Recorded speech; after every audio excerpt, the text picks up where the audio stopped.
So let's see what just arrived on the post, and this is the Amazon basic adapter, which we do have right here. First of all, on the unboxing procedure, no plastic whatsoever, so shout out Amazon, really amazing job. This is the adapter, is the USB to USB Type-C, and I utilize it because, for example, I do have this hard drive right here. This is the WD Black, and as you see, the output of the WD Black is a USB, as we see right here.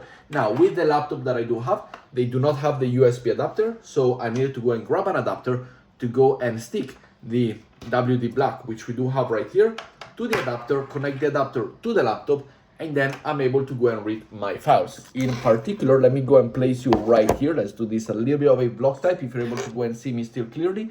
As we see here, WD to the laptop, connected in, put it in onto the computer right here. And as we are able to go and see, now we do have it. And let me go and focus once again. Here we got it to the laptop, as we see here. WD to the laptop, and the laptop over here, the WD folder is there. So overall, works amazing, super happy. Quality for price, Amazon on point. Congratulations.